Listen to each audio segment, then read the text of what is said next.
Hello everyone, welcome to crazy GK trick. तो दोस्तों, आज हम देखने वाले हैं आरआरबी एनटीपीसी के लिए टॉप 100 क्वेश्चन फॉर मैथ्स। देखिए, आरआरबी फेज 2 में आपके 35 क्वेश्चन फॉर मैथ्स आने वाले हैं, 35 क्वेश्चन फॉर रीजनिंग आने वाली है, 50 क्वेश्चन फ्रॉम जीएस आने वाले हैं। तो इसके लिए हमने एक स्पेसिफिक सीरीज चलाई हुई है आपके लिए, जहाँ पर मैं आपको टॉप 100 क्वेश्चन मैथ्स के दूंगा, जहाँ पर आपके मैक्सिमम चांसेस हैं कि क्वेश्चन यहीं से और इसी पैटर्न पर बनेंगे। प्रीवियस जितने भी क्वेश्चन पेपर्स हुए हैं, जो भी रिसेंट में एग्जाम्स हुए हैं, उनके एनालिसिस करके ही मैंने टॉप 100 क्वेश्चंस निकाले हुए हैं। तो एग्जाम के पहले इन 100 क्वेश्चन को ज़रूर देख के जाइएगा, इनके कंसेप्ट ज़रूर समझ के जाइएगा, क्योंकि यहाँ से सेम कंसेप्ट पर क्वेश्चन बनने के पूरे चांसेस हैं। तो चलिए हम शुरू करते हैं आज का वीडियो। सबसे पहले देखते हैं पहला पार्ट इसका, जहाँ पर मैं कराऊंगा आपसे क्वेश्चन नंबर 1 से लेके क्वेश्चन नंबर 50 तक 50 क्वेश्चन डिस्कस करेंगे हम। तो चलिए शुरू करते हैं हम आज का वीडियो। तो देखिए, हमारा आज का पहला क्वेश्चन क्या है। जब किसी वस्तु को 355 रुपये में बेचा जाता है तो 29% की हानि होती है। 21% लाभ प्राप्त करने के लिए वस्तु को कितने रुपए में बेचा जाए। देखिए, बहुत ही सिंपल सा क्वेश्चन है। कॉस्ट प्राइस का 29% लॉस होता है। 29% लॉस कहने का मतलब क्या होता है, 71% ही मुझे मिल पाता है। कब? जब मैं उसे 355 रुपीज़ में बेचता हूँ। आई होप आपको ये बात समझ में आ गई होगी। सेकेंड पॉइंट है कि 21 रुपये का लाभ चाहिए, यानी कॉस्ट प्राइस का 121% चाहिए मुझे। कितने में बेचना होगा? सपोज इसे मैं एक्स बोल देता हूँ और आपको बस इन दो इक्वेशंस को सॉल्व कर देना है। सीपी से सीपी कैंसिल आउट हो जाएगा, परसेंट से परसेंट कैंसिल आउट हो जाएगा।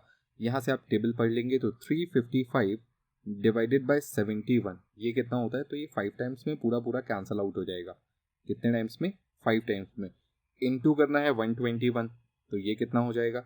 ये हो जाएगा 605, यानी x equals to 121 into 5 that is 605, यानी हमारा सही आंसर होगा 605। 605 रुपये में बेचूंगा तो 21% का प्रॉफिट हो जाएगा। अगला क्वेश्चन देखिए क्या लिखा हुआ है।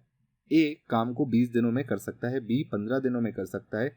सी की सहायता से वे 5 दिन में काम समाप्त करते हैं। सी अकेला काम को कितने दिन में करेगा? बहुत ही सिंपल क्वेश्चन। अगेन, ए कितने दिन में करता है? 20 दिन में करता है।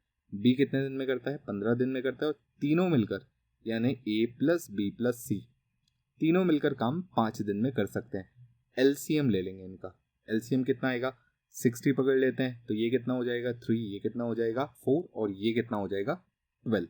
बोलिए क्लियर? तो ए का एक दिन का काम है 3, बी का एक दिन का काम है 4, और तीनों का एक दिन का काम है 12, यानी A1 plus B1 plus C1, तीनों एक दिन में मिलकर कितना काम करेंगे? 12 काम करेंगे।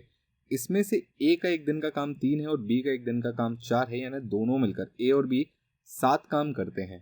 3 और 4 ये करते हैं, तो सी का काम कितना होगा? माइनस कर देंगे, सी का काम आ जाएगा 5, यानी सी एक दिन में 5 काम करता है। तो 60 काम करने में कितना दिन लगेगा? तो 60/5, यानी इसे लगेंगे 12 दिन, 12 days. Option D will be the right answer. I hope आपको ये समझ में आ गया होगा। चलिए अगले क्वेश्चन पर आते हैं। अगला क्वेश्चन देखिए क्या लिखा हुआ है। एन चावल पर 25% हानि होने का दावा करता है तथा 1 किलोग्राम की जगह 750 ग्राम के भार का प्रयोग करता है। कुल लाभ अथवा हानि प्रतिशत क्या है? देखिए, क्वेश्चन में आपसे बोला गया है कि ए जो है वो 1 किलो की जगह 750 ग्राम का वजन यूज करता है और बोलता है कि उसे 25% की हानि हो रही है। यानी अगर उसने 100 का खरीदा होगा तो वो 75 का बेच रहा है, पर जहां उसे 1 किलो बेचना था, यानी 1000 ग्राम उसने खरीदा था, तो वो बेच कितना रहा है? वो बेच रहा है 750 ग्राम। बोलिए क्लियर? यहाँ तक कोई दिक्कत नहीं। ऐसी सिचुएशन में आप उसका अगर 1 ग्राम का ये कॉस्ट प्राइस समझ लीजिए इसे, और ये सेलिंग प्राइस है। कॉस्ट प्राइस अगर आएगी तो 1 ग्राम की आएगी कितनी? डिवाइड कर लेंगे, 0.1 आएगी। और यहाँ पर सेलिंग प्राइस आएगी 1 ग्राम की, तो वो कितनी आएगी? ये भी 0.1 आएगी। यानी जितने में खरीदा उतने में बेच दिया। बात समझ में आई? जितने में खरीदा उतने में बेच दिया, तो न लाभ न हानि। बोलिए क्लियर है? अगला क्वेश्चन देखिए क्या लिखा हुआ है। 18 पुरुष किसी काम को 9 दिन में पूरा कर सकते हैं। 5 दिन तक काम करने के बाद 6 और पुरुष उनसे जुड़ते हैं या और काम पर आ जाते हैं। बचे हुए काम को पूरा करने में उन्हें कितने दिन लगेंगे? बहुत ही सिंपल सा क्वेश्चन है। सबसे पहले तो ये समझिए कि 18 पुरुष 9 दिन में किसी काम को करते हैं, तो वो काम कितना होगा? अगर एक आदमी एक दिन में एक गड्ढा खोदता है, सपोज ये उसकी एफिशिएंसी है कि वो एक ही काम कर रहा है, तो 18 आदमी कितना काम कर रहे होंगे? 18 आदमी रोज एक आदमी एक गड्ढा खोदेगा, तो 18 आदमी एक दिन में 18 गड्ढे खोद देंगे। बोलिए क्लियर है? तो 9 दिन में कितने गड्ढे खोद देंगे? तो 18 इंटू 9 162 गड्ढे खोद देंगे। ये है टोटल काम, यानी 162 गड्ढे खोदने के हैं। अब देखिए 5 दिन तक इन 18 लोगों ने काम किया, यानी 18 पंजे लिखूंगा 90, तो बेसिकली 90 गड्ढे खुद चुके थे। माइनस करूंगा तो आएगा 72। अब ये 72 गड्ढे खोदने के हैं, पर यहाँ पर अब 6 लोग और आ चुके हैं, तो 18 और 6, अब लोग कितने हैं? 24 लोग हैं। कितने दिन में 72 गड्ढे खोदेंगे? तो सिंपल डिवाइड कर देंगे 72 को किससे? 24 से। तो दिन कितने आ जाएंगे? डेज आ जाएंगे आपके 3 डेज लगेंगे इनको ये काम करने में, यानी option A will be the right answer. बहुत ही सिंपल है, आप बस ये समझ लो कि एक आदमी एक गड्ढा खोदता है एक दिन में, तो 18 आदमी 18 गड्ढे खोद देंगे, 9 दिन में कुल 162 गड्ढे खोद देंगे। तो यही है टोटल काम। 5 दिन तक किया तो 90 काम हो गया, बचा काम 72, 6 लोग और आ गए, यानी अब हैं टोटल 24 लोग। 24 लोग एक दिन में 24 गड्ढे खोदेंगे, तो 72 गड्ढे खोदने में कितना दिन लगेगा? 3 दिन लगेगा। चलिए अगले क्वेश्चन पर आते हैं। अगला क्वेश्चन देखिए क्या लिखा हुआ है। एक वस्तु को 1100 रुपए में बेचने पर प्राप्त होने वाला लाभ इसी वस्तु को 700 रुपए में बेचने पर होने वाले हानि का 3 गुना है। 12.5% लाभ अर्जित करने के लिए इस वस्तु को किस मूल्य पर बेचा जाना चाहिए? बहुत ही सिंपल सा क्वेश्चन है। सपोज कॉस्ट प्राइस आपकी यहाँ कहीं बीच में है, जितने में खरीदा उतने में बेच देगा, तो कॉस्ट प्राइस पर ही खरीदा, कॉस्ट प्राइस पर ही बेचा। लाभ चाहिए तो कॉस्ट प्राइस से ज्यादा पर बेचना होगा। देखिए 1100 रुपए पर बेचने पर उसे लाभ हुआ, ठीक है, यानी कॉस्ट प्राइस इससे कम होगी, कॉस्ट प्राइस के आगे ही कहीं पर होगा लाभ, ये 1100 रुपए। और हानि कब होगी? जब आप कॉस्ट प्राइस से कम पर बेचेंगे, यानी ये जो 700 रुपए है ये कॉस्ट प्राइस के पीछे कहीं पर है, यहाँ पर, ठीक है। उसने बोला है जो लाभ हो रहा है ना, जो भी लाभ हो रहा है वो इस 700 रुपए पर होने वाली का 3 गुना है। यानी अगर हानि x रुपीस की हो रही थी तो लाभ कितने का हो रहा था? 3x का हो रहा होगा। बात समझ में आई? पहली लाइन को फिर से पढ़िए। 1100 रुपए में बेचने पर प्राप्त होने वाला लाभ इस वस्तु को 700 रुपए में बेचने पर होने वाली हानि का 3 गुना है। यानी अगर हानि x हो रही होगी तो लाभ 3x हो रहा होगा, यानी इनके बीच का जो टोटल डिफरेंस है वो 4x निकल कर आएगा। और रुपए में आप देखेंगे तो कितने रुपए का अंतर है? तो आप बोलेंगे 400 का। तो मैं यहाँ से सीधा बोलूंगा कि अगर 4x की वैल्यू 400 यानी x बराबर 100, x बराबर 100 कहने का मतलब कॉस्ट प्राइस कितनी होगी? तो यहाँ से x आगे आ जाइएगा, यानी 100 रुपए आगे आ जाएंगे, तो 800 रुपए इसकी कॉस्ट प्राइस होगी। पर यहाँ पर क्वेश्चन खत्म नहीं हुआ है, मुझे 12.5% का लाभ भी चाहिए। 12.5% यानी 1/8, तो 800 पर 1/8 यानी 100 रुपए, तो 800 तो चाहिए ही चाहिए, प्लस 100 रुपए और चाहिए, तो कुल मिलाकर मुझे 900 रुपए चाहिए, तब जाकर मेरा 12.5% का प्रॉफिट बनेगा, यानी option A will be the right answer. अगर आपने 800 टिक कर दिया तो गलत हो जाएगा, क्योंकि वो सिर्फ कॉस्ट प्राइस है, आपको 12.5% का लाभ भी चाहिए, तो उसका 12.5% यानी 100 रुपए एक्स्ट्रा चाहिए, 900 रुपए पर बेचना होगा। अगला क्वेश्चन देखिए क्या लिखा हुआ है। एक वर्ग का क्षेत्रफल ज्ञात कीजिए जिसका विकर्ण 12 सेंटीमीटर का आधा है। 12 सेंटीमीटर का आधा कहने का क्या मतलब है? 12 सेंटीमीटर का आधा होता है 6 सेंटीमीटर, है कि नहीं? तो आपको एक वर्ग मिला हुआ है, वर्ग की चारों भुजाएं बराबर होती है, यानी ये अगर a है, ये a है, ये a है, तो ये भी a होगा। इसके दोनों विकर्ण भी बराबर होते हैं, है कि नहीं? अगर इसके दोनों विकर्ण बराबर हैं, जो कि 6-6 सेंटीमीटर के थे, तो ये दोनों को इक्वल 2 पार्ट्स में डिवाइड करेंगे, यानी ये 3 होगा, ये 3 होगा, ये 3 होगा और ये 3 होगा, और साथ ही एक दूसरे को 90 डिग्री के एंगल पर काटेंगे। अब देखिए यहाँ पर एक छोटा सा ट्राइंगल आपको दिखा, जिसमें ये 3 है, ये 3 है और ये 90 डिग्री है, तो ऑब्वियसली ये जो हाइपोटेनस वाली विकर्ण वाली बात है ये 3√2 हो जाएगी। बोलिए क्लियर है? यानी a की वैल्यू 3√2 आ गई, तो यहाँ पर भी a की वैल्यू कितनी होगी? 3√2 होगी। यहाँ पर भी a की वैल्यू कितनी होगी? 3√2 होगी।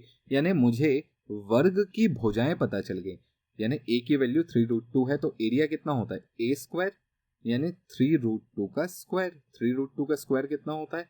18 सेंटीमीटर स्क्वायर, यानी ऑब्वियसली आंसर होगा ऑप्शन ए। आई होप आपको ये क्वेश्चन भी समझ में आ गया होगा। चलिए आगे चलते हैं। और दोस्तों आगे चलने से पहले आपके लिए एक छोटा सा अपडेट है। क्रेजी जी के ट्रिक की एप्लीकेशन पर आप चाहें तो जितनी भी टॉपिक्स आप यहाँ पर पढ़ रहे हैं उन सभी का PDF आप एप्लीकेशन से डाउनलोड कर सकते हैं। फिलहाल ऑफर भी चल रहे हैं। साथ ही साथ ऑनलाइन कोर्सेज की कैटेगरी में आपको ये सारे कोर्सेज मिल जाएंगे और भी बहुत सारे कोर्सेज जो आने के हैं वो भी मिल जाएंगे, जिसमें हिंदी का कोर्स भी है।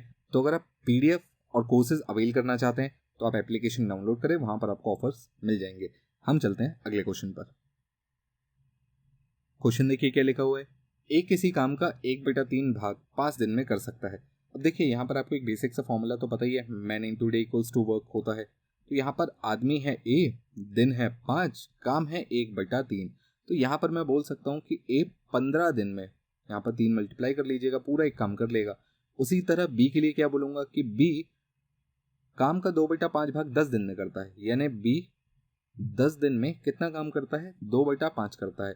तो B कितने दिन में एक काम करेगा, 2 से काट लीजिएगा और 5 से मल्टीप्लाई कर लीजिएगा 10 को, तो ये हो जाएगा 25 दिन। बोलिए क्लियर है। तो यहाँ पर मुझे पता चल गया कि A 15 दिन में काम करता है पूरा और B अकेला 25 दिन में करता है।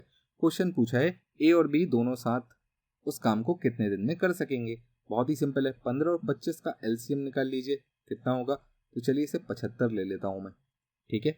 25 से डिवाइड करेंगे तो ये 3 आएगा, 15 से डिवाइड करेंगे तो ये 5 आएगा, दोनों को जोड़ेंगे तो टोटल 8 होता है।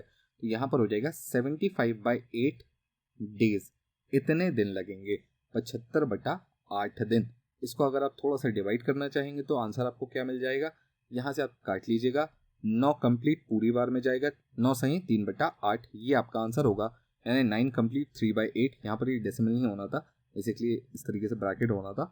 तो अब आप ज़्यादा बेटर तरीके से समझ पाएंगे इस आंसर को। तो आंसर क्या होगा, 9 सही 3/8 दिन। अगला क्वेश्चन देखिए क्या लिखा हुआ है, 16 वर्ष पहले मेरे नाना की आयु मुझसे 9 गुना अधिक थी। अब से 8 साल बाद उनकी आयु मुझसे 3 गुना अधिक होगी। 8 वर्ष पहले मेरी आयु का मेरे नाना की आयु से अनुपात था। देखिए टाइमलाइन बना लीजिए, ये प्रेजेंट है। आज से 16 साल पहले 16 ईयर पीछे जाऊंगा और एक बार 8 साल आगे जाऊंगा, ठीक है। 16 साल पहले का अनुपात क्या था, 1:9 था, 9 गुना थे ना। और 8 साल बाद का अनुपात क्या था, तो 3 गुना यानी 1:3 था। आपको पता है आयु का अंतर कभी नहीं बदलता, तो यहाँ पर आयु का अंतर 8 है और यहाँ पर आयु का अंतर 2 है। आपको इस अंतर को बराबर करना है तो आप सिंपली यहाँ पर 4 का गुणा कर लेंगे। यहाँ कुछ भी करने की जरूरत नहीं है, ये 8 है और ये 4 दूनी 8 हो जाएगा। तो यहाँ पर रेशियो क्या बनेगा, ये बनेगा 1:9 का, और यहाँ पर रेशियो क्या बनेगा, 4:12 का। बोलिए क्लियर है। यहाँ पर कितने हिस्से बढ़े और यहाँ पर, तो आप देखेंगे दोनों जगह 3-3 हिस्से बढ़े हैं, ठीक है। देखिए ये 8 साल आगे है, ये 16 साल पीछे है, यानी टोटल जो टाइम गैप है वो कितने साल का है, 24 साल का है। 24 साल में 3 हिस्से करेंगे तो 8-8 साल के 3 हिस्से निकलते हैं, सही है। तो एक हिस्सा 8 साल का ये है, एक हिस्सा 8 साल का ये है और एक हिस्सा 8 साल का ये है। अब आपको करना कुछ नहीं है, जब भी आप 8 साल आगे जाएंगे या पीछे जाएंगे तो अनुपात में एक कम या एक बढ़ाते जाएंगे। आगे जाएंगे तो दोनों के अनुपात में एक एक बढ़ा देना, पीछे जाएंगे तो दोनों के अनुपात में एक एक कम कर देना। अब देखिए अगर आप प्रेजेंट टाइम की बात करें तो प्रेजेंट टाइम का तो मुझे रेशियो भी नहीं पता है, यानी या तो मुझे पास्ट से आगे आना पड़ेगा 8 साल तो मैं यहाँ पहुंच जाऊंगा, या फिर मुझे फ्यूचर से 16 साल पीछे आना पड़ेगा तो मैं यहाँ पहुंच जाऊंगा। तो देखिए कुछ भी कर सकते हैं, यहाँ से अगर मुझे आगे जाना है तो एक एक अनुपात बढ़ाना पड़ेगा, यानी ये 8 साल आगे जाएगा तो ये 1 का हो जाएगा 2 और ये 9 के हो जाएंगे 10, यानी अनुपात निकलेगा 1:5 का। Option D will be the right answer.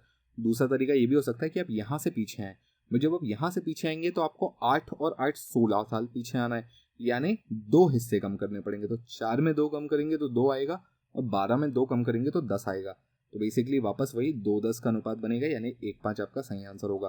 तो आप दोनों तरीके से क्वेश्चन को सॉल्व कर सकते हैं, पीछे से आगे आगे या आगे से पीछे जाके। आई होप आपको क्वेश्चन समझ में आ गया होगा। चलिए अगले क्वेश्चन पर आते हैं। क्वेश्चन देखिए क्या लिखा हुआ है, प्रमोद ने 9 दिनों में एक काम का 1/4 भाग पूरा कर लिया। सरोज बचा हुआ काम 27 दिनों में पूरा करता है, दोनों मिलकर यह काम कितने दिन में पूरा करेंगे। देखिए सबसे पहले तो ये समझिए, प्रमोद जो है वो 9 दिनों में 1/4 काम करता है, तो पूरा काम खुद अकेला कितने दिन में करेगा, तो 9 चौके 36 दिन लगेंगे इसको खुद को एक काम करने में। वहीं अगर सरोज की बात की जाए तो सरोज ने 27 दिन में बचा हुआ काम किया, बचा कितना, तो 3/4 काम बचा था तो ये उसने कर लिया। 3 से काट लीजिएगा इसको, ये कितना आएगा, 9 हो जाएगा और 9 चौके 36 वापस, यानी सरोज भी 36 दिन में एक काम करता है, यानी पूरा एक काम दोनों 36 दिन में करेंगे, तो दोनों मिलकर काम करेंगे कितना दिन लगेगा, 36 का आधा 18 दिन लगेगा। Option B will be the right answer. बहुत ही सिंपल सा क्वेश्चन हो गया था। अगला क्वेश्चन देखिए क्या लिखा हुआ है, निम्नलिखित में से कौन सी संख्या 11, 13 और 7 से पूर्णतः भाजित या विभाजित होती है। देखिए इस टाइप के क्वेश्चन में मैंने आपको बहुत ही सीधा सा तरीका बताया हुआ है। अगर आपने एडवांस मैथ्स का कोर्स ज्वाइन कर रखा है तो वहाँ पर मैंने आपको बहुत अच्छे से एक्सप्लेन किया हुआ है कि यहाँ से डायरेक्ट क्वेश्चन बनता है 11, 13, 7 और साथ ही साथ 1001। यहाँ से जो भी नंबर डिविजिबल होंगे वो XYZ और XYZ के फॉर्म में आपसे पूछे जा सकते हैं डायरेक्टली। ऑप्शंस में देगा तो इसी तरीके से देगा, जैसे यहाँ पर देखिए 259, 259 सीधे सीधे रिपीट हुए हैं। यही वो नंबर है जो कि 11, 13, 7 और साथ ही साथ 1001 से भी डिवाइड होंगे। तो यहाँ पर सीधा सीधा आंसर ये हो जाएगा। तरीका नंबर 2, अगर इस तरीके से नहीं करना है तो देखिए आप 3-3 का पेयर बना लीजिए। ठीक है, 3-3 का पेयर बना लीजिए, इनका डिफरेंस निकालिए। इनका जो डिफरेंस है वो या तो 11, 13, 7 से डिवाइड होना चाहिए। अगर 7 से डिवाइड हो रहा है तो वो नंबर 7 से डिवाइड हो जाएगा, 13 से डिवाइड हो रहा है तो वो 13 से भी हो जाएगा, और 11 से डिवाइड हो रहा है तो वो नंबर 11 से भी डिवाइड हो जाएगा। बट यहाँ पर एक बात ध्यान रखिएगा, इनका डिफरेंस अगर 11 से डिवाइड हो रहा है और 13 से डिवाइड हो रहा है बट 7 से डिवाइड नहीं हो रहा है, इनका डिफरेंस, इनका जो भी अंतर आएगा वो, तो ये नंबर तीनों से डिवाइड नहीं होगा, सिर्फ इन दो से डिवाइड होगा। तो आपको डिफरेंस चेक करना है कि किस किस से डिवाइड हो रहा है। तो जैसे यहाँ पर अगर आप डिफरेंस निकालेंगे तो 259 माइनस क्या करेंगे, 237 करेंगे। 259 माइनस 237 करने पर कितना मिलेगा, 22 मिलेगा। ठीक है, अब देखिए 22 जो है ना वो 11 से डिवाइड होता है बट 13 से नहीं होता और 7 से नहीं होता, तो ये नंबर तीनों से तो डिवाइड नहीं हो सकता।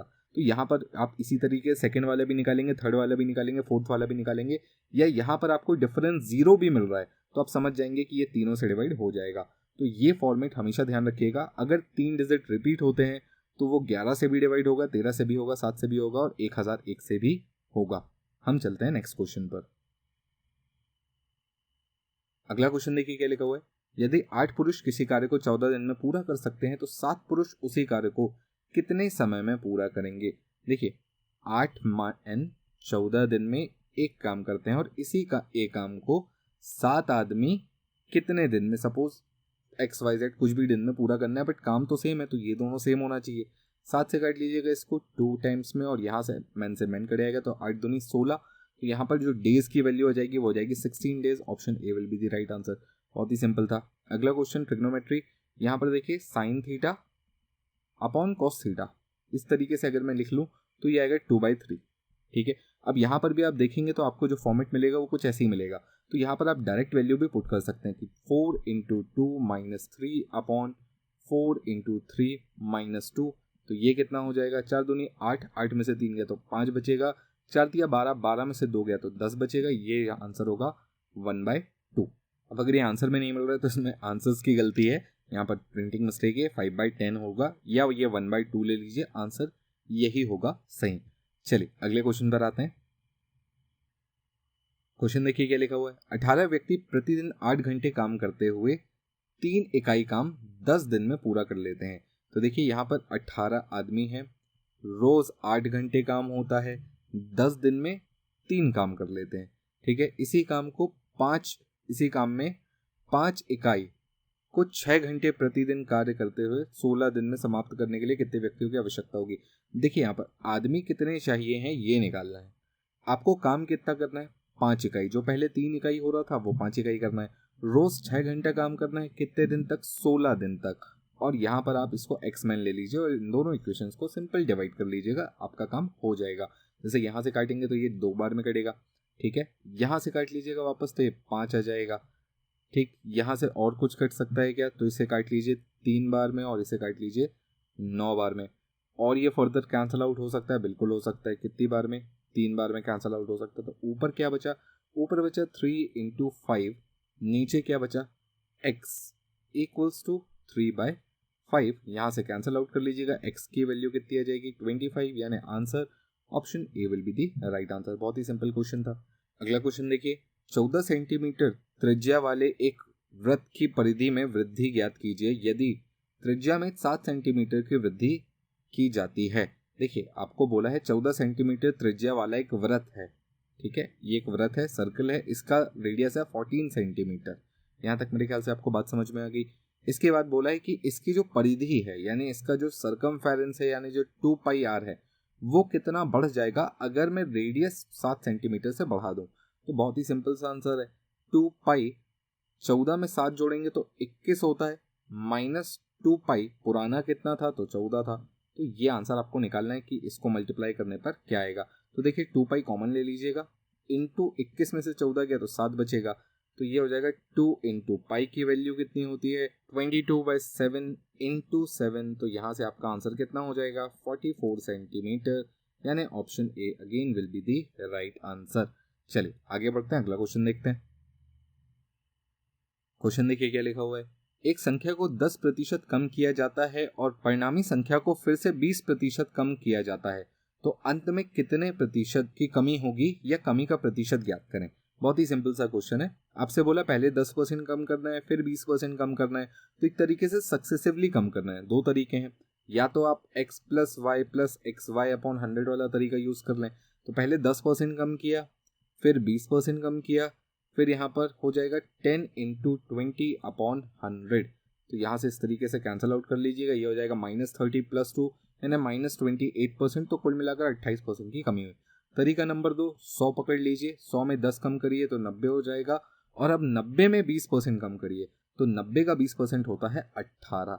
18 कम करेंगे तो कितना आएगा, तो इसमें 18 माइनस कर लीजिएगा, ये आ जाएगा 72। तो देखिए टोटल कितना कम हुआ, तो आप बोलेंगे 28 कम हुआ। 100 में 28 यानी 28%। तो दोनों तरीके से आप क्वेश्चन बना सकते हैं। अगला क्वेश्चन देखिए क्या लिखा हुआ है।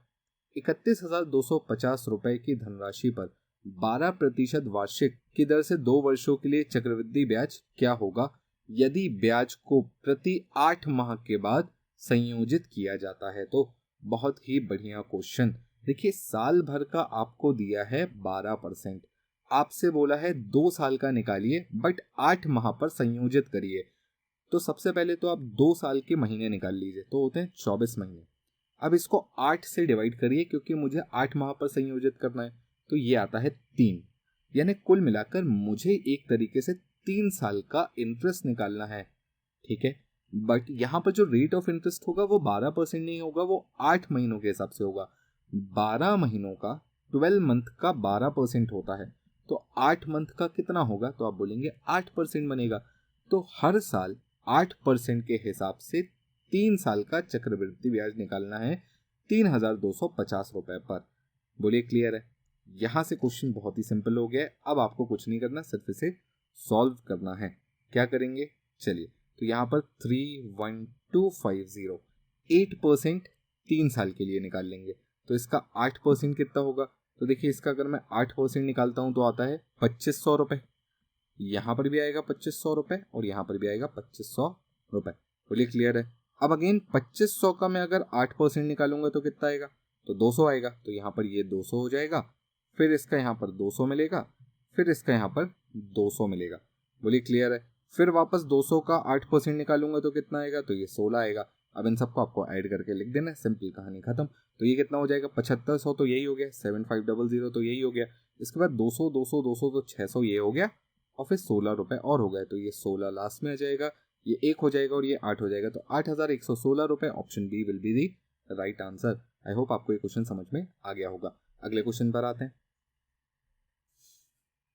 क्वेश्चन देखिए क्या लिखा हुआ है। एक संख्या के 44% और उसी संख्या के 33% के बीच का अंतर 286 है, उस संख्या का 54% क्या होगा। देखिए कोई भी एक संख्या है, उनके बीच का अंतर परसेंटेज में अगर मैं देखूं तो निकल के आता है 11%। इस 11% को बोला है 286। बोलिए क्लियर। तो इसका 1% कितना होगा, डिवाइड कर लीजिएगा, ये 26 आ जाएगा। अब मुझे इसका निकालना कितना है, मुझे इसका निकालना है 56%। तो इसका 56% कितना होगा, तो आप सिंपली कर लेंगे 26 × 54। सॉरी, ये 54 निकालना था आपको। बोलिए क्लियर है। आई होप आपको ये बात समझ में आ गई होगी। मल्टीप्लाई करने पर कितना आएगा, तो ये आएगा 1404, यानी option B will be the right answer. इस तरीके से आप इस क्वेश्चन को हल कर सकते हैं। अगला क्वेश्चन देखिए क्या लिखा हुआ है। दो संख्याओं का अनुपात 3:5 है। यदि पहली संख्या में 8 और दूसरी संख्या में 7 जोड़ा जाता है तो ये अनुपात 2:3 हो जाता है। प्रत्येक संख्या में 6 जोड़े जाने पर उनका अनुपात क्या होगा। देखिए जो संख्या है वो 3:5 में थी, पहले किस में थी, 3:5 में थी। कितना जोड़ा, तो पहली संख्या में 8 और दूसरी संख्या में 7, अनुपात हो गया 2:3। कितना जोड़ा, ध्यान रखिएगा 8 और 7। बोलिए क्लियर। क्रॉस मल्टीप्लिकेशन मेथड लगाएंगे, ये 10 9 अंतर आएगा 1, फिर वापस क्रॉस मल्टीप्लाई 8 दिया 24, 24 में से 14 गया 10, 1 की वैल्यू 10 तो 3 की वैल्यू 30 हो जाएगी और 5 की वैल्यू 50 हो जाएगी। तो ये आ गई मेरी वो दो संख्याएं, दोनों में 6 जोड़ूंगा तो 36 और 56 आएगा। बोलिए क्लियर है। 36 और 56 का अनुपात निकालना कोई बहुत बड़ी बात नहीं होगी। 4 से काट लीजिएगा तो ये 9 आ जाएगा, 4 से काट लीजिएगा तो ये 14 आ जाएगा। 9:14 यानी option D will be the right answer. I hope आपको ये क्वेश्चन समझ में आ गया होगा। अगर आपको ये ट्रिक नहीं समझ में आई है तो आप रेशियो एंड प्रोपोर्शन की सीरीज में जाएं, वहां पर मैंने क्रॉस मल्टीप्लिकेशन डिटेल में समझा रखा है, प्लेलिस्ट में आप चेक कर लीजिएगा, मिल जाएगा आपको। अगले क्वेश्चन पर आते हैं।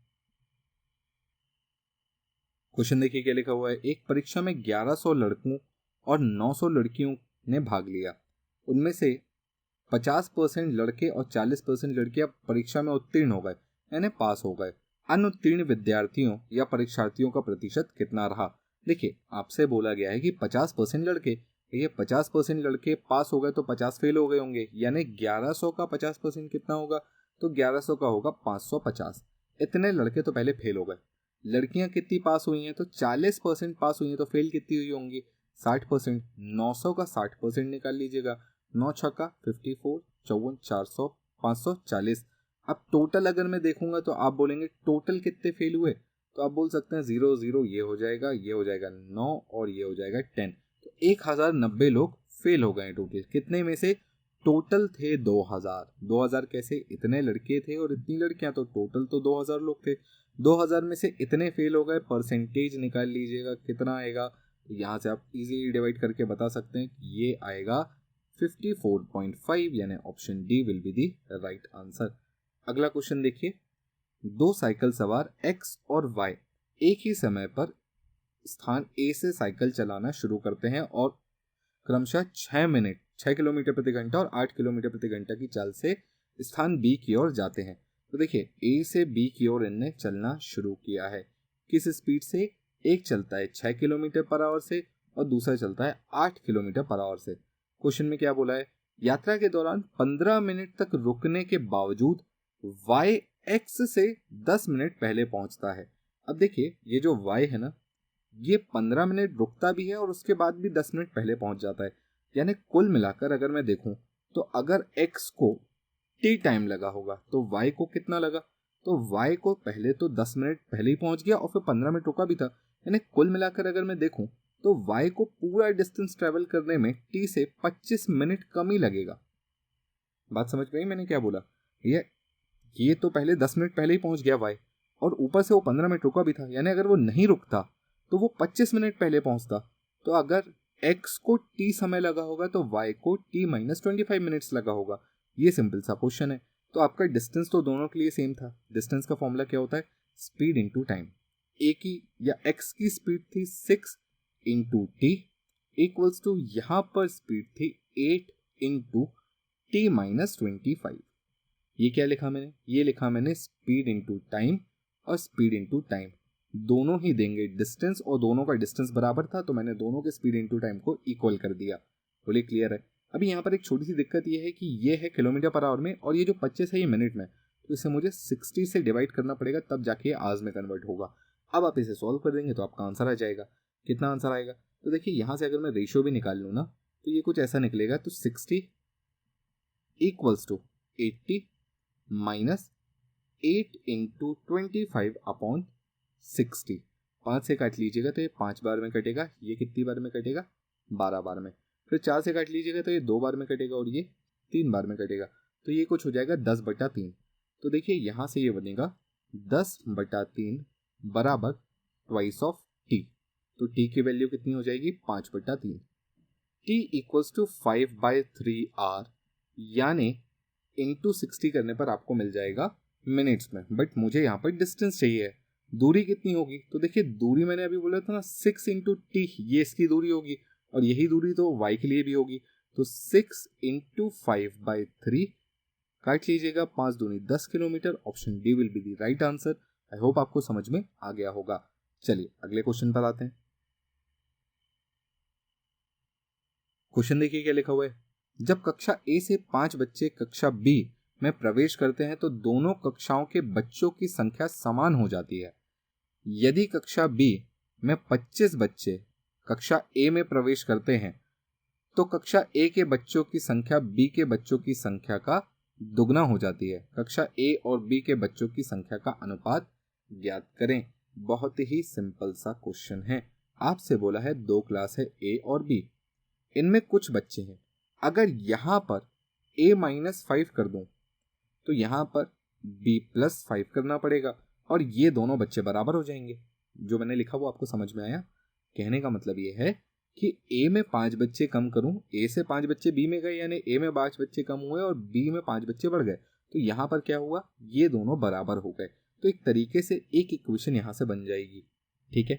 दूसरी कंडीशन क्या है कि b से अगर 25 बच्चे a में चले जाएं, यानी a+25 हो जाए और b-25 हो जाए, तो जो a के बच्चों की संख्या है वो b से दुगनी हो जाती है, यानी एक तरीके से इनका रेशियो हो जाता है 2:1 का। ठीक है, यहां तक आई होप आपको समझ में आ गया होगा।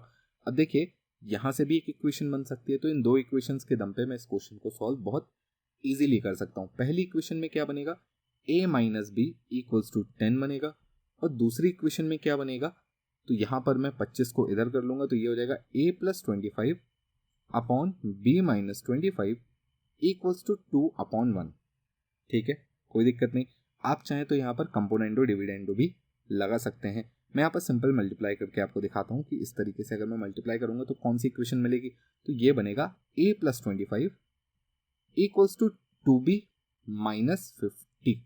बोलिए क्लियर? इसको इधर कर दीजिएगा, a को इधर ले आइएगा, तो ये हो जाएगा 2b - a = 75, और इसी इक्वेशन को यहाँ पर रख लीजिएगा, तो ये -b + a = 10।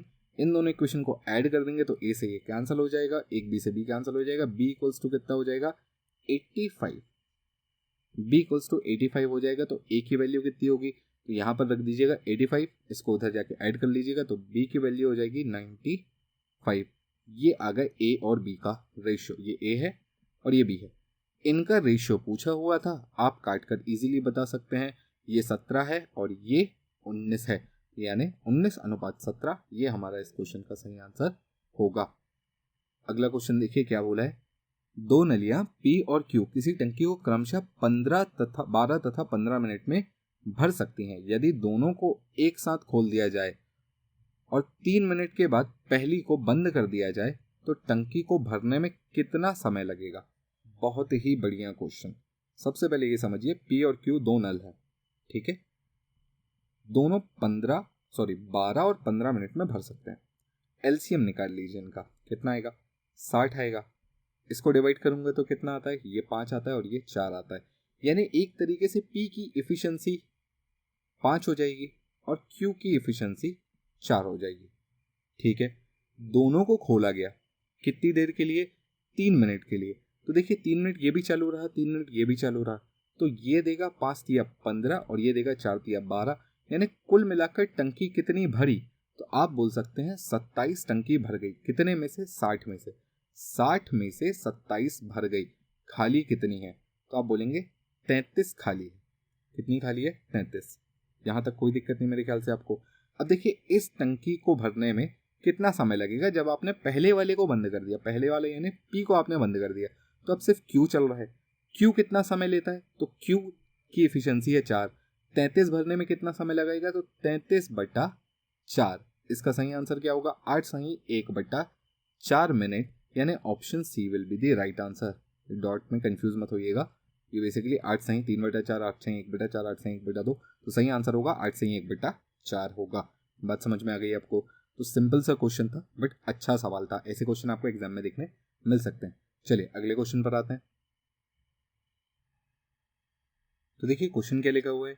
एक महाविद्यालय में लड़कों तथा लड़कियों का अनुपात 5:3 है। इनमें से यदि 50 लड़के महाविद्यालय छोड़ देते हैं और 50 लड़कियां महाविद्यालय में आ जाएं, तो यह उनका अनुपात 9:7 हो जाता है। बहुत ही सिंपल सा क्वेश्चन है। आपसे क्या पूछा गया है, उस महाविद्यालय में लड़कों की संख्या कितनी है। देखिए सीधा सा अनुपात है आपके पास 5:3 का, ठीक है। इसको डबल कर लेते तो ये अनुपात बन जाता है 10:6 का। अब देखिए यहाँ पर लड़के चले गए हैं 50 और लड़कियां आ गई हैं 50, तो ये अनुपात हो गया 9:7। तो अब आप देखेंगे 50 में यहाँ पर एक कम हो रहा है और यहाँ पर एक बढ़ रहा है, तो आप सीधा सीधा बोल सकते हैं कि एक की वैल्यू कितनी है, 50 है। बोलिए क्लियर है। तो पहले लड़के कितने रहे होंगे, तो लड़के रहे होंगे 500। पहले लड़कियां कितनी रही होंगी, तो लड़कियां रही होंगी 300। आपसे लड़कों की संख्या पूछता है, आप बोलेंगे 500, यानी option C will be the right answer. अगला क्वेश्चन देखिए क्या लिखा हुआ है। एक आयताकार बोर्ड की लंबाई उसकी चौड़ाई से 4 गुनी है। आयताकार यानी रेक्टेंगल, लंबाई उसकी चौड़ाई से 4 गुनी है, यानी ये अगर x है तो ये 4x है। बोला है बोर्ड का क्षेत्रफल 256 वर्ग मीटर है, तो उसकी लंबाई ज्ञात करें। इसका एरिया कितना होगा, तो इसका एरिया होगा 4x into x equals to 256। 4 से काट लीजिएगा, कितनी बार में कटेगा, तो ये कटेगा 64 टाइम्स में, तो एक्स स्क्वायर इक्वल्स टू 64, तो x की वैल्यू हो जाएगी 8। तो यहाँ पर अगर आपसे उससे लंबाई पूछी है तो 8 चौके 32, 32 मीटर, यानी option D will be the right answer. अगर आपसे उसकी चौड़ाई पूछता तो आप बोलते x यानी 8। बोलिए क्लियर। चलिए अगले क्वेश्चन पर आते हैं। क्वेश्चन देखिए क्या लिखा हुआ है। a/b 3/2 है। आपसे ये वाला रेशियो पूछा है, बहुत ही सिंपल क्वेश्चन है। आई होप आप सभी लोग इसका आंसर बता पाएंगे। कमेंट बॉक्स में मुझे बताइएगा इसका आंसर ABCD में से क्या होने वाला है। बहुत ही सिंपल क्वेश्चन है, कोई भी नया नहीं है, सिर्फ A और B की वैल्यू पुट करनी है। अगला क्वेश्चन देखते हैं हम, जो ज़्यादा इंपॉर्टेंट है। एक रेलगाड़ी 36 किलोमीटर प्रति घंटा की गति से चलकर एक खड़े हुए व्यक्ति को पार करने में 10 सेकेंड लगाती है। वह 55 मीटर लंबाई के प्लेटफॉर्म को पार करने में कितना समय लगाएगी। देखिए यहाँ पर जो ट्रेन की लंबाई है वो कितनी है वो नहीं पता, तो यहाँ पर एक तरीके से ट्रेन की लंबाई L1 है। आदमी जो कि खड़ा हुआ है उसकी लंबाई है 0, तो टोटल लेंथ हो गई L1 + 0 या L1 इनटू इसकी ये लंबाई है, इक्वल्स टू लंबाई यानी डिस्टेंस क्या होता है, स्पीड इंटू टाइम होता है। स्पीड कितनी है इसकी 36 है, टाइम कितना लगा है 10 सेकेंड लगा है। ध्यान रखिएगा 36 किलोमीटर पर आवर है, 10 सेकेंड्स है, तो यहाँ पर मुझे 36 किलोमीटर पर आवर को कन्वर्ट करना पड़ेगा किसमें, मीटर पर सेकेंड में। कैसे करूँगा, 5/18 मल्टीप्लाई कर। अब ये सब कुछ मीटर पर सेकेंड में हो गया, यानी लंबाई भी मीटर में आ गई है। तो L1 कितना हो जाएगा, तो L1 की वैल्यू हो जाएगी 18 दूनी 36, काट लीजिएगा, तो ये 10 × 10 यानी 100। तो एक तरीके से लंबाई किसकी, ट्रेन की, ये हो गई है 100 मीटर। आपको 55 मीटर लंबे प्लेटफॉर्म को पार करना है, यानी आपको टोटल लेंथ पार करनी है 155 मीटर। 100 मीटर खुद ट्रेन की, 55 मीटर प्लेटफॉर्म की। यहाँ पर आपकी स्पीड कितनी है, स्पीड अभी भी 36 × 5/18 ही रहेगी। समय कितना लगेगा बस वो आपको निकाल लेना है। तो यहाँ से आप काट लीजिएगा, कितनी बार में कटेगा 10, यहाँ से डिवाइड कर लीजिएगा 10 को, तो ये कितना हो जाएगा 155/10 इक्वल्स टू टी। 5 से काट लीजिएगा, ये कितना आएगा 31/2 सेकेंड्स। 31/2 सेकेंड कहने का मतलब 15 सही 1/2 second. Option C will be the right answer. I hope आपको ये समझ में आ गया होगा। चलिए अगले क्वेश्चन पर आते हैं। क्वेश्चन देखिए क्या लिखा हुआ है। ए और बी के वर्तमान आयु का अनुपात 6:5 है। 4 वर्ष पूर्व यह अनुपात 5:6 था। अब से 12 वर्ष के बाद ए और बी की आयु का अनुपात क्या होगा। देखिए वर्तमान में क्या है, 6:5 है। 4 साल पहले क्या था, 5:4 था। 4 साल पहले कहने का मतलब यहाँ पर एक पार्ट और यहाँ पर भी एक पार्ट, तो मैं बोल सकता हूँ 4 साल का मतलब होता है एक पार्ट। अब आपको टोटल 12 साल आगे जाना है, यानी पार्ट्स के हिसाब से देखूं तो 3 पार्ट बढ़ाने पड़ेंगे। 12 साल, देखिए 4 × 12 होता है ना, तो यहाँ पर आपको 3 पार्ट बढ़ाने पड़ेंगे। तो ये हो जाएगा 9 और ये हो जाएगा 8। तो आंसर होगा option C will be the right answer, 9:8। बहुत ही सिंपल क्वेश्चन, नहीं समझ में आया कोई दिक्कत नहीं है। प्लेलिस्ट पर जाइए, मैथ्स की प्लेलिस्ट देखिए, एजेस का चैप्टर खोलिए, वहां पर आपको ये सारी चीजें डिटेल में मिल जाएंगी। अगला क्वेश्चन देखिए क्या लिखा हुआ है। 5,500 रुपए की राशि पर 15% की दर से 2 वर्ष में प्राप्त चक्रवृद्धि ब्याज ज्ञात करें, जब ब्याज की गणना हर 8 महीने पर चक्रवृद्धि आधार पर की जाती है। अभी थोड़ी देर पहले ये क्वेश्चन आया था, बस यहाँ पर थोड़ा सा कॉम्प्लिकेशन ये है कि भैया 12 महीनों के लिए जो परसेंटेज है वो कितना है, 15% है। तो बताइए 4 मंथ के लिए कितना होगा। 3 से डिवाइड आप यहाँ पर इजीली कर लेंगे, 5% आएगा। तो 8 मंथ के लिए कितना होगा, 10% होगा। बोलिए क्लियर है। यहाँ पर आपको पता है 2 साल में 8 महीनों के हिसाब से 3 सेक्शन बनते हैं, तो आप लिखेंगे 5,500, यहाँ से हम 3 साल का हिसाब लगाएंगे, पर ध्यान रखना 10% पर लगाएंगे। बोलिए क्लियर है? चलिए यहाँ पर कितना आएगा, 550 आ जाएगा, यहाँ पर भी 550 आ जाएगा, यहाँ पर भी 550 आ जाएगा। फिर यहाँ पर 10% निकालेंगे तो ये 55 आ जाएगा, इसका 10% ये 55 आ जाएगा, इसका 10% ये 55 आ जाएगा, और यहाँ से ये आ जाएगा 5.5। इन सब को ऐड करेंगे तो आपको मिलेगा 1820.5, यानी यही होने वाला है हमारा सही आंसर। वैसे भी 0.5 में आंसर आने वाला था और एक ही ऑप्शन है जो 0.5 दे रहा है, तो इस तरीके से हम क्वेश्चन को बहुत इजीली बना सकते हैं। अगले क्वेश्चन पर आते हैं। क्वेश्चन देखिए क्या लिखा हुआ है अगला। 50 मीटर की दूरी 1 मिनट में तय की जाती है, 90 मीटर की दूरी 2 मिनट में तय की जाती है, और 130 मीटर की दूरी 3 मिनट में तय की जाती है। तो 15 मिनट में तय की जाने वाली दूरी ज्ञात कीजिए। देखिए मैथमेटिक्स का ये क्वेश्चन ज़रूर है, बट बहुत ही सिंपल है। देखिए 1 मिनट में 50, 2 मिनट में 90 और 3 मिनट में 130। यहाँ पर एक तरीके से देखिए तो हर बार आपको 10 मीटर का एक डिफरेंस देखने मिलेगा, है ना। जहाँ पर ये 100 हो सकता था वहाँ पर ये 10 कम हो गया, जहाँ ये 150 हो सकता था वहाँ ये 20 कम हो गया। तो एक तरीके से 15 मिनट में कितना होगा, तो 15 इंटू 50 माइनस 14 इंटू 10। बात समझने की कोशिश करिएगा। 2 वाले में एक बार 10 कम हुआ, 3 मिनट में 2 बार 10 कम हुआ, 4 मिनट में 3 बार 10 कम होगा, 5 मिनट में 4 बार 10 कम होगा, 15 मिनट में 14 बार 10 कम होगा। तो बस इसको मल्टीप्लाई कर लेंगे, ये कितना हो जाएगा, 15 पंजे 750 माइनस 140, माइनस कर लीजिएगा कितना आएगा, तो ये आ जाएगा 610 मीटर, यानी option A will be the right answer. अगला क्वेश्चन देखिए क्या लिखा हुआ है। 2 समरूप त्रिभुज क्षेत्रफल क्रमशः 121 वर्ग मीटर और 68 है। यदि पहले त्रिभुज की मध्य का 12.1 है तो दूसरे का त्रिभुज की मध्य का क्या होगी। यहाँ पर देखिए 2 ट्राइंगल हैं जो कि समरूप हैं, उनका एरिया दिया हुआ है। हमें पता है जो साइड्स का रेशियो होता है, साइड्स S1 S2 का जो रेशियो अगर k है तो एरिया का रेशियो होगा k का स्क्वायर, A1 A2 का रेशियो होगा k स्क्वायर। अभी देखिए आपको k स्क्वायर दिया हुआ एक तरीके से, यह है 121 और यह है 64। तो यहाँ से k की वैल्यू कितनी आ जाएगी, 11, और यह आ जाएगा 8। बोलिए क्लियर है? अब यहाँ पर 11 की वैल्यू अगर 12.12 है, यानी मल्टीप्लाई किससे हुआ है, 1.1 से मल्टीप्लाई हुआ है, तो यहाँ पर भी 1.1 से मल्टीप्लाई कर लेंगे तो ये आ जाएगा 8.8 मीटर, यानी option C will be the right answer. बहुत ही सिंपल सा क्वेश्चन था। इस टाइप के क्वेश्चंस मैंने एडवांस मैथ्स के कोर्स में काफ़ी अच्छे से डिटेल में डिस्कस किए हुए हैं। चलिए हम चलते हैं अगले क्वेश्चन पर।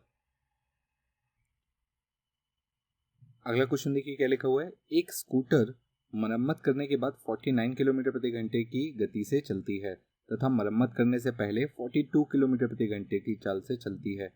मरम्मत करने के बाद वह एक निर्धारित दूरी को 7 घंटे में तय करता है, तो मरम्मत करने से पहले वह दुगनी दूरी को कितने समय में तय करेगा। देखिए दुगनी यहाँ पर दूरी हो चुकी है, तो देखिए मरम्मत करने के बाद उसकी स्पीड थी 49, कितने घंटे में तय करता है, 7 घंटे में। तो ये speed into time equals to distance आ गया, पर मुझे इस डिस्टेंस का डबल चाहिए है, इसका भी ध्यान रखिएगा। किस चाल से, 42 की चाल से, कितने समय में, वही तो निकालना है। बोलिए क्लियर है? तो यहाँ से काट लीजिएगा इसको, कितनी बार में कटेगा, 6 टाइम्स में, 6 7 42, और यहाँ से 6 को डिवाइड कर लीजिएगा। ये 3 से काट के 3 से डिवाइड करिएगा तो ये हो जाएगा 49/3 आवर्स, यानी 49/3 घंटे। यहाँ पर आप इसको वापस से काटेंगे तो ये कितना निकलेगा, एक बार में कटेगा 19 आएगा, 6 बार में 18 आएगा, तो ये आएगा 16 सही 1/3 घंटे, या 16 सही या 16 घंटे 20 मिनट। Option C will be the right answer. अगला क्वेश्चन देखिए। एक व्यक्ति किसी स्थान पर पैदल जाता और सवारी से वापस आने में 6 घंटे 30 मिनट लगते हैं। यदि वो दोनों तरफ सवारी से जाता तो उसके 2 घंटे 10 मिनट बच जाते। वह दोनों तरफ पैदल जाता तो उसे कितना समय लगेगा। देखिए आपसे बोला है कि जाना है और आना है, ठीक है। एक बार पैदल जाएगा, एक बार सवारी से, यानी एक तरीके से गाड़ी से जाएगा, तो उसे टोटल घंटे लगेंगे 6 घंटे 30 मिनट। अब 6 घंटे 30 मिनट उसे एक तरफ की स्पीड अगर x है तो दूसरी तरफ की स्पीड y है, इस बात को समझिएगा। टोटल समय कितना लगेगा, 6 घंटे 30 मिनट, या 6 सही 1/2 घंटे। बोलिए क्लियर है? फिर बोला है कि अगर वो दोनों तरफ सवारी से जाए, यानी जाए भी सवारी से और आए भी सवारी से, यानी y से जाए और y से आए, y स्पीड से जाए और y स्पीड से आए, तो उसके 2 घंटे 10 मिनट बच जाएंगे। तो माइनस कर लीजिएगा तो लगेंगे 4 घंटे 20 मिनट। बोलिए क्लियर है? 4 घंटे 20 मिनट का मतलब 4 सही 1/3 घंटे। यहाँ तक मेरे ख्याल से अब आपको बात समझ में आ गई होगी। उसने बोला है दोनों तरफ पैदल जाएगा तो कितना समय लगेगा। बस यहीं पर यही क्वेश्चन है, कुछ भी नहीं करना है आपको, बस यहाँ पर ये देखना है कि देखिए जाने आने में जो समय लगेगा वो होगा distance upon X plus distance upon Y equals to 6 सही 1/2 घंटे। यहाँ पर दोनों तरफ y से जाएगा तो एक तरीके से बोल सकता हूँ 2d upon Y equals to कितना आएगा 4 सही 1/3 घंटे। तो d अपॉन वाई निकल जाएगा, यहाँ पर लिख लीजिएगा d अपॉन वाई की वैल्यू और उसके बाद d अपॉन एक्स की वैल्यू निकालकर 2d अपॉन एक्स की वैल्यू इजीली आ जाएगी आपकी। यहाँ पर डिवाइड करेंगे तो ये कितना होगा, 4 × 12 और 1 13, 13/6। तो d अपॉन वाई की वैल्यू आएगी 13/6। यहाँ पर सब्स्टिट्यूट करेंगे, माइनस करेंगे तो देखिए d अपॉन एक्स की वैल्यू कितनी आएगी, तो ये आएगी 13/2 माइनस 13/6। बोलिए क्लियर है? 4 से मल्टीप्लाई नहीं 3 से मल्टीप्लाई करेंगे दोनों तरफ, ऊपर नीचे एलसीएम ले लीजिएगा 6 का, तो 13 × 39 माइनस 13, तो ये कितना हो जाएगा, ये हो जाएगा 26/6। आपको 2D चलना है क्योंकि जाना आना दोनों है, तो इंटू 2 कर लीजिएगा तो यहाँ से आ जाएगा 26/3 घंटे। 26/3 घंटे कहने का मतलब क्या होगा, काट लीजिएगा तो ये कितना आता है, ये आता है 24, 8 बार में 24, 2/3 घंटे यानी 8 घंटे 40 मिनट। Option C will be the right answer. बहुत इजी क्वेश्चन था, कुछ भी नहीं है इसमें। चलिए अगले क्वेश्चन पर आते हैं। अगला क्वेश्चन देखिए क्या लिखा हुआ है। एक व्यक्ति निश्चित दूरी 12 किलोमीटर प्रति घंटे की गति से तय करता है तथा 9 किलोमीटर प्रति घंटे से प्रारंभिक बिंदु पर आता है। देखिए 12 से जाता है और 9 से आता है। पूरी यात्रा में उसके द्वारा लगाया गया समय 2 सही 1/3 घंटे है। तो उसकी दूरी कुल दूरी क्या है वो निकालनी है। तो देखिए 12 से जाता है, 9 से आता है, टोटल समय कितना लगा, 2 सही 1/3 घंटे। बोलिए क्लियर है? यहाँ पर अगर उसे जाने में टी टाइम लगा होगा तो आने में 2 सही 1/3 माइनस टी टाइम लगा होगा। क्लियर? यहाँ तक कोई दिक्कत नहीं, दोनों का डिस्टेंस बराबर है, जाना भी उतनी है आना भी उतनी है। तो 12 × टी बराबर होगा 9 × 2 सही 1/3 का मतलब ये हो जाएगा 7/3, 7/3 माइनस टी के बराबर। 3 से काट लीजिएगा 4 बार में, 3 से काट लीजिएगा 3 बार में, मल्टीप्लाई कर लीजिएगा तो ये हो जाएगा 40 इक्वल्स टू 7 माइनस 3t। इसको इधर कर दीजिएगा तो ये हो जाएगा 70 इक्वल्स टू 7, यानी t की वैल्यू आ जाएगी कितनी, 1। तो यहां से मैं बोल सकता हूं कि टोटल दूरी कितनी होगी, तो 12 × 1 तो ये होगा 12 किलोमीटर की दूरी। Option B will be the right answer. Again बहुत ही सिंपल सा क्वेश्चन था। अगला क्वेश्चन देखिए क्या लिखा हुआ है। दो संख्याओं का HCF 21 है तथा LCM जो है वो HCF का 221 गुना है। उन संख्याओं में से एक संख्या 200 से 300 के बीच स्थित है तो दूसरी संख्या का अंकों का योग क्या है। देखिए आपका जो LCM है वो क्या है, वो है HCF × 221। अब HCF की वैल्यू आपको 21 दी हुई है, तो यहाँ पर आपके दो नंबर टूटेंगे x और y में, जिसमें से एक नंबर है 21 × x का और दूसरा नंबर है 21 × y का। अब देखिए एक संख्या आपसे बोला है 200 से 300 के बीच में है, तो कुल मिलाकर मैं ये बोल सकता हूँ कि एक संख्या x की वैल्यू या तो 10 होगी या 11 होगी या 12 होगी या 13 होगी, कुछ ऐसी होगी ताकि ये जो एक संख्या है ये 200 से 300 के बीच में लाई करे या 200 के 300 के बीच में आए। बोलिए क्लियर है, बात समझ में आई? अब देखिए यहाँ पर आप क्या कर सकते हैं, यहाँ पर आप थोड़ा सा हिट एंड ट्राई भी लगा सकते हैं कि एक संख्या को मुझे 200 से 300 के बीच रखना है। तो x की वैल्यू 10 हो सकती है, 11 हो सकती है, 12 हो सकती है, 13 हो सकती है, 14 हो सकती है, इन्हीं में से कुछ एक हो सकता है ना? नहीं तो वैल्यू 300 के ऊपर निकल जाएगी। तो देखिए 200 × अच्छा फिर ये जो नंबर है ये इससे डिवाइड भी होना चाहिए। तो देखिए 11 जो है ये तो डिवाइड नहीं कर रहा, 10 भी डिवाइड नहीं कर रहा, 12 भी डिवाइड नहीं कर रहा, 13 एक नंबर है जो कि डिवाइड कर सकता है। चलिए 221 को 13 से डिवाइड करके देख लेते हैं, क्या ये 13 से डिवाइड होगा? बिल्कुल होगा। तो यहाँ पर अगर ये है x की वैल्यू 13 तो y की वैल्यू होगी 17। तो यहाँ पर मैं बोल सकता हूँ y की वैल्यू 17 है, यानी दूसरा नंबर होगा 21 × 17। बोलिए क्लियर है? 21 × 17 का मतलब क्या होगा, ये हो जाएगा 357। यहाँ पर आप जब जोड़ेंगे इन संख्याओं को तो ये कितना होगा, 7 5 12, 12 3 15, यानी option D will be the right answer. बहुत ही सिंपल सा क्वेश्चन है। इस टाइप के क्वेश्चंस मैंने एडवांस मैथ्स के कोर्स में काफी सारे आपको सॉल्व कराए हुए हैं। चलिए हम चलते हैं अगले क्वेश्चन पर। क्वेश्चन देखिए क्या लिखा हुआ है। एक व्यक्ति 14 घंटे 40 मिनट यात्रा करता है। वह आधी यात्रा 60 किलोमीटर प्रति घंटे की दर से ट्रेन से करता है और शेष आधी यात्रा 50 किलोमीटर प्रति घंटा की दर से बस से करता है। उसकी कुल दूरी ज्ञात करें। देखिए, आधी यात्रा उसने 60 किलोमीटर के हिसाब से की और आधी यात्रा उसने 50 किलोमीटर के हिसाब से की। सबसे पहले तो ये समझिए डिस्टेंस आधा आधा है। तो अगर ये डिस्टेंस दी है और ये डिस्टेंस दी है और यहाँ पर जो उसकी स्पीड है वो कितनी है, 60 की है, और यहाँ पर जो उसकी स्पीड है वो 50 की है। टोटल टाइम उसको कितना लगा है, तो टोटल टाइम लगा है उसको 14 घंटे 40 मिनट। ठीक है, तो मैं यहाँ पर क्या करूँगा, दोनों के टाइम को जोड़ दूंगा। यहाँ पर टाइम कितना लगेगा, d/60 लगेगा। यहाँ पर टाइम कितना लगेगा, d/50 लगेगा। दूरी बटा चाल, दूरी बटा चाल, ये हो गया दोनों का समय। ये टोटल है 14 घंटे 40 मिनट। 14 घंटे 40 मिनट को मैं 14 से 40/60 भी लिख सकता हूँ या 2/3 भी लिख सकता हूँ। बोलिए क्लियर है? यहाँ तक मेरे ख्याल से आपको बात समझ में आ गई होगी। चलिए आगे बढ़ते हैं और इसको सॉल्व कर लेते हैं। तो ये हो जाएगा 44/3। एलसीएम ले लीजिएगा। एलसीएम कितना आएगा, 5 और 6 का 30 आएगा, तो ये हो जाएगा 300। ठीक है, तो ये कितना होगा, ये होगा 5D, तो ये हो जाएगा 11D/300 इक्वल्स टू 44/3। ये कटेगा 4 बार में, ये कटेगा 100 बार में, ये मल्टीप्लाई हो जाएगा 4 से, तो डी की वैल्यू हो जाएगी 400 किलोमीटर। उसकी कुल दूरी पूछा है तो 800 किलोमीटर आपका सही आंसर होगा, क्योंकि डी और डी 400 और 400 800 किलोमीटर आपका सही आंसर होगा। अगला क्वेश्चन देखिए क्या लिखा हुआ है। युद्ध के पहले सेना में टैंक और प्लेन का अनुपात 5:3 था। युद्ध के दौरान 1000 टैंक और 800 प्लेन नष्ट हो गए। टैंक तथा प्लेन का अनुपात 2:1 हो गया। युद्ध के बाद टैंक की संख्या क्या है। देखिए, पहले अनुपात क्या था, 5:3। बाद में क्या हो गया, 2:1 हो गया। कितने कितने घटे, तो यहाँ पर 1000 घटे और यहाँ पर 800 घटे। क्रॉस मल्टीप्लिकेशन कर लीजिएगा।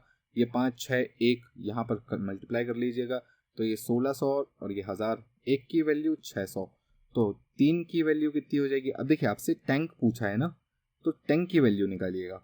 आपकी टैंक की बात की गई है। एक की वैल्यू 6, तो 5 की वैल्यू कितनी होगी, 6×5 30, यानी 3000। तो पहले जो टैंकों की संख्या थी वो 3000 थी, उसमें से 1000 बर्बाद हो गए, तो बचे कितने, 2000 बचे। यही हमारा सही आंसर होगा। Option A will be the right answer. Again simple question, cross multiplication method बहुत ही बढ़िया काम की मेथड है। चलिए अगले क्वेश्चन पर आते हैं।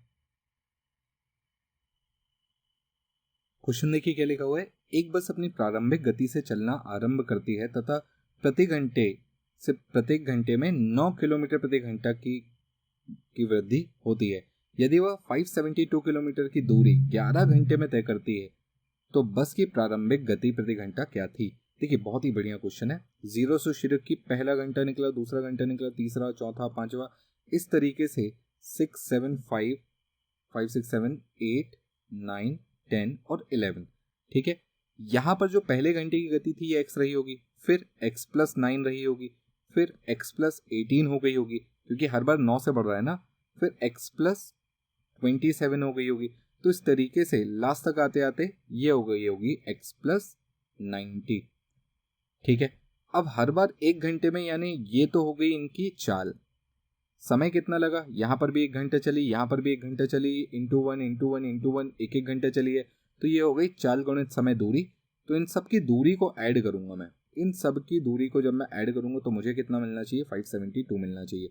अच्छा, जब मैं इनको ऐड करूंगा तो मुझे मिलेगा 11x प्लस 5495 ये मिलेगा, इक्वल्स टू 572। जब आप इसको इधर से माइनस कर लेंगे तो 11x की वैल्यू मिलेगी 77, यानी x इक्वल्स टू 7। यानी शुरुआती पहले घंटे की जो दूरी थी वो 7 किलोमीटर प्रति घंटा। Option B will be the right answer. बहुत ही सिंपल सा क्वेश्चन था, बट अच्छा सवाल, इंपॉर्टेंट है। चलिए अगला क्वेश्चन देखिए क्या लिखा हुआ है। एक व्यक्ति 8% की हानि पर एक सामान बेचता है। यदि उसने इसे 10.5 के लाभ पर बेचा होता तो उसे 92.5 रुपीज अधिक मिलते। 12% लाभ प्राप्त करने के लिए उसे किस मूल्य पर बेचना चाहिए था। बहुत ही सिंपल सा क्वेश्चन है। 8% की हानि पर उसने बेचा है, 10.5% पर लाभ पर बेचता तो उसे इतने रुपए ज्यादा मिलते, यानी कुल मिलाकर ये 8 और ये, तो कुल मिलाकर 18.5% की वैल्यू उसने दे दी। कितनी? 92.5 रुपीज़। बोलिए क्लियर है? बात समझ में आई आपको? अब यहाँ से आपको क्या करना है, 1% की वैल्यू निकाल लेना है। डिवाइड कर लीजिएगा, तो ये होता है 92.5 डिवाइडेड बाय 18.5, कितना आएगा? तो यहाँ से आपको आंसर मिलेगा 5। 1% की वैल्यू 5 है। अब आपको 12% के लाभ पर बेचना है, यानी 112% पर बेचना है। ध्यान रखना है इस बात का, 112% पर बेचना है। तो यहाँ पर आप क्या करेंगे, इसको मल्टीप्लाई कर लेंगे 112 से, तो कितना आ जाएगा? ये आ जाएगा 560, यानी option B will be the right answer. Simple question. चलिए अगले पर चलते हैं। अगला क्वेश्चन देखिए क्या लिखा हुआ है। दो स्थान ए और बी के बीच की दूरी 60 किलोमीटर है।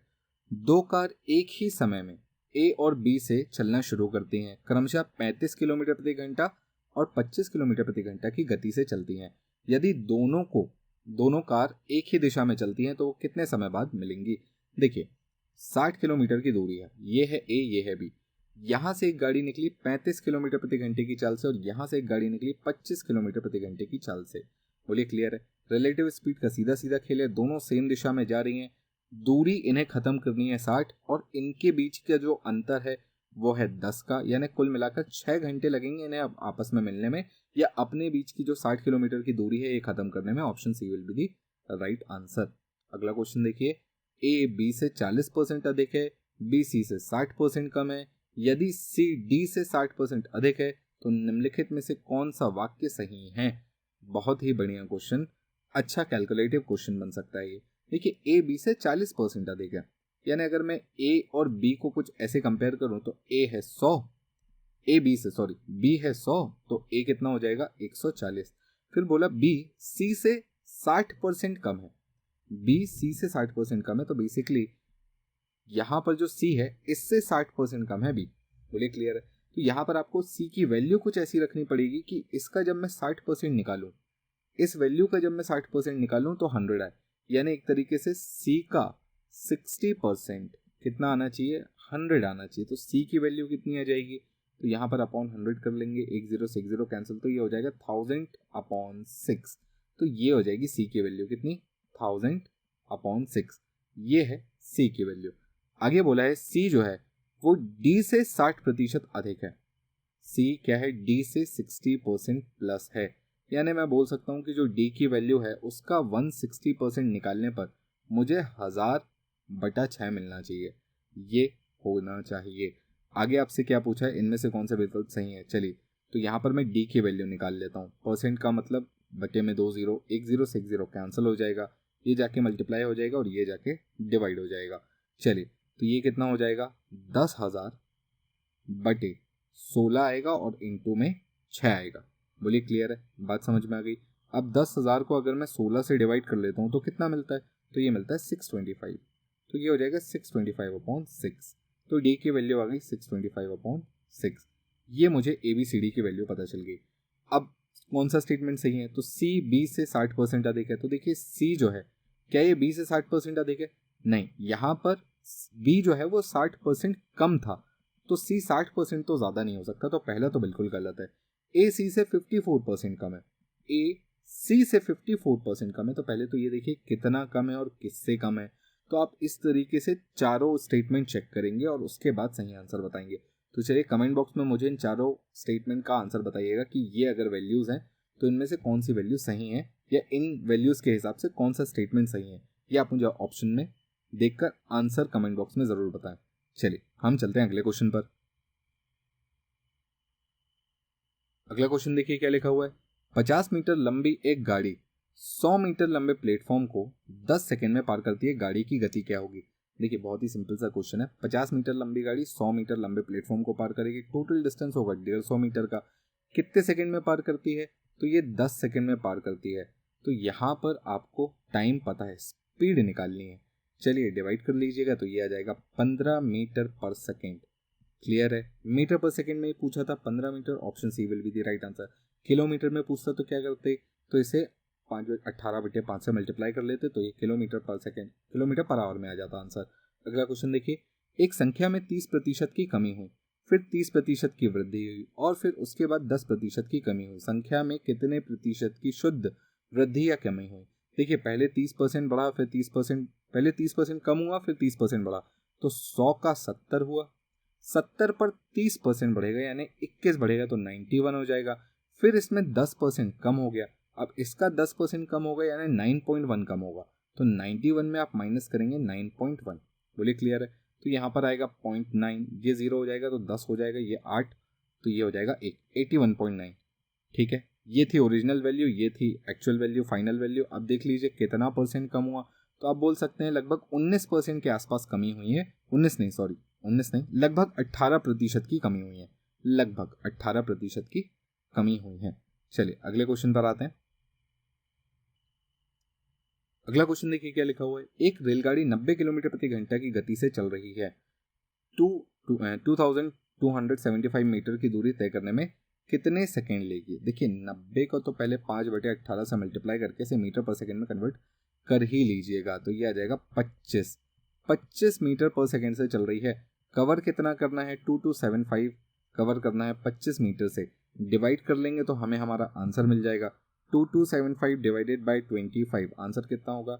91 सेकेंड्स, यानी option B will be the right answer. अगला क्वेश्चन देखिए क्या लिखा हुआ है। कोई राशि एक निश्चित प्रतिशत ब्याज की दर से 3 वर्षों में 8,028 रुपए और 6 वर्षों में 12,042 रुपए हो जाती है। जब ब्याज वार्षिक संयोजित हो वह राशि क्या है? यानी मूल बताना है, और ये मैं आपको बता देता हूँ कि सिंपल इंटरेस्ट का क्वेश्चन है। ठीक है, तो आप सबसे पहले ये देखिए कि यहाँ पर 3 साल में कितना ब्याज आपको मिला। तो देखिए आप जब इसको माइनस करेंगे तो कितना मिलेगा? माइनस करने पर आपको मिलेगा 4014। कितने साल में? 3 साल में। बात समझ में आई आपको? 4014, ये जो ब्याज मिला आपको 3 साल में मिला, तो 1 साल का ब्याज कितना होगा? 1338। बोलिए क्लियर है? तो 2 साल का ब्याज कितना होगा? 2 से मल्टीप्लाई करेंगे तो कितना आएगा? तो ये आएगा 2676। बोलिए क्लियर है? तो आप इसमें से 2676 माइनस कर देंगे तो आपको मिलेगा 5352। 5352 यानी option A will be the right answer. I hope आपको ये क्वेश्चन समझ में आ गया होगा, बहुत ही सिंपल सा क्वेश्चन था। चलिए अगले क्वेश्चन पर चलते हैं। क्वेश्चन देखिए क्या लिखा हुआ है। 800 रुपए की राशि 3 वर्षों में साधारण ब्याज पर 920 रुपए हो जाती है। यदि दर 3% वार्षिक बढ़ जाती है तो समान अवधि में वह राशि कितनी होगी? तो देखिए 3 साल में 3% बढ़ेगा यानी टोटल 9% बढ़ जाएगा। 800 का 9% निकाल लीजिए। 800 का 9% जब आप निकालेंगे तो आपको मिलेगा 8 9 72, यानी 72 रुपए आपको बढ़कर मिलेंगे। तो कितना मिलेगा? 992। Option A will be the right answer. बहुत ही सिंपल सा क्वेश्चन नहीं हो गया? चलिए अगला क्वेश्चन देखिए। नितिन ने 40 रुपए प्रति दर्जन के भाव से कुछ संतरे खरीदे तथा उतने ही संतरे 30 रुपए प्रति दर्जन के भाव से खरीदे और उन्हें 45 रुपए प्रति दर्जन के भाव से बेचकर 480 रुपए का लाभ कमाया। उसके द्वारा खरीदे गए संतरों की संख्या थी। देखिए पहले उसने कुछ 40 के हिसाब से खरीदे, फिर कुछ 30 के हिसाब से खरीदे और उन्हें बेचा 45 पर। तो देखिए जितने खरीदे 40 पर उतने ही खरीदे उसने 30 पर। तो यहाँ पर मैं बोल सकता हूँ कि जो इक्विवेलेंट बनेगा वो कुछ 35 का बनेगा। ठीक है, तो मैं बोल सकता हूँ कि 40 और 30 दोनों को मिलाने पर 35 वाला बनेगा, पर ये 2 दर्जन का बनेगा, 2 डजन का। ठीक है, उसने 45 रुपए के हिसाब से बेचा। ठीक, यानी यहाँ पर 2 डजन के हो जाएंगे इसके 70 रुपए और 45 के हिसाब से 2 डजन हो जाएगा 90 रुपए। यानी अंतर कितना आएगा? तो आप बोलोगे 20 रुपए। 20 रुपए का वो मुनाफा कब कमाएगा? जब वो 2 डजन खरीद कर बेच देगा। 2 डजन के लिए मुनाफा आएगा 20 रुपए का। आपको कमाने कितने हैं? 480। 480 का मतलब आपको यहाँ पर गुणा करना पड़ेगा कितने से? आपको यहाँ पर गुणा करना पड़ेगा 24 से। तो यहाँ पर भी 24 से गुणा करना पड़ेगा। मल्टीप्लाई करेंगे तो ये हो जाएगा 48 डजन। 48 डजन उसे खरीदना पड़ेगा। देखिए यहाँ पर संतरों की जो संख्या है वो बेसिकली डजन्स में पूछी गई थी, तो 48 हमारा आंसर है। अगर वो संतरों की संख्या में पूछता तो इसमें 12 का और गुणा करते, बट वैसा नंबर आपको ऑप्शन में नहीं दिख रहा है, तो आप समझ सकते हैं कि उसने डजन्स में ही आंसर पूछा हुआ था। चलिए अगले क्वेश्चन पर आते हैं। क्वेश्चन देखिए क्या लिखा हुआ है। प्रकाश 20,000 रुपए में से कुछ राशि 8% की साधारण ब्याज पर और शेष 4/3% की साधारण ब्याज पर उधार देता है। 1 वर्ष बाद कुल 800 रुपए आय होती है तो 8% पर दी गई राशि क्या थी। देखिए 8% पर देता है कुछ राशि, फिर देता है बाकी 4/3% पर, उसे टोटल मिलता कितना है, तो 800 रुपये मिलता है। 20,000 का 800 रुपये कितना परसेंट मिला, 20,000 का 800 रुपये के हिसाब से अगर मैं देखूं तो उसे परसेंट मिला है 4%, तो यहाँ पर आ जाएगा 4%। अब आप इसे सॉल्व कर लीजिए, एलिगेशन लगा लीजिएगा, यहाँ पर 3 का, यहाँ पर 3 का और यहाँ पर 3 का मल्टीप्लाई कर लीजिएगा। 8 दिया, ये होता है 24, ये यहाँ पर कैंसिल होकर बनेगा 4, यहाँ पर बनेगा 12, अंतर निकालेंगे तो ये आएगा 8, अंतर निकालेंगे तो ये आएगा 12, अनुपात निकालेंगे तो 4 से काटने पर आएगा 2:3, यानी यहाँ पर 2 और यहाँ पर 3 हिस्से दिए होंगे, तो 2 और 3 यानी टोटल हो गया 5। 5 की वैल्यू 20,000, तो 1 की वैल्यू 4,000, तो 2 की वैल्यू 8,000 और 3 की वैल्यू 12,000। इस तरीके से आप इजीली बता सकते हैं 8% पर कितने दिए, 8,000 रुपए दिए थे। एलिगेशन बहुत ही सिंपल थे। चलिए आज का आखिरी क्वेश्चन देखिए क्या लिखा हुआ है। किसी व्यक्ति ने संतरे के 25 कैरेट 10,000 रुपए में खरीदे, उसमें से 5 कैरेट खो गए। अब वह शेष कैरेट में से प्रत्येक कैरेट किस दाम पर बेचे कि उसकी कुल लागत 25% का लाभ हो। देखिए सबसे पहले तो ये समझिए कि जो 10,000 में अब उसके कैरेट कितने पड़े, तो उसको 20 कैरेट मिले हैं 10,000 में। कितने, 20, क्योंकि 5 तो खो गए। तो एक कैरेट की कीमत कितनी आई, एक कैरेट की कीमत आई 500। ठीक है, इस पर उसे चाहिए 25% का मुनाफा। 25% कहने का मतलब 1/4 यानी 125 रुपीज इसे और चाहिए, तो उसे एक कैरेट बेचना होगा 625 रुपए में, यानी option B will be the right answer. तो ये था हमारा एनटीपीसी वाले एग्जाम्स के लिए पहला पार्ट। इसका सेकंड पार्ट जरूर देखिएगा, इसमें बहुत इंपॉर्टेंट और अच्छे क्वेश्चंस आने वाले हैं। हम मिलते हैं सेकंड वीडियो में, तब तक keep studying and stay safe. Thank you.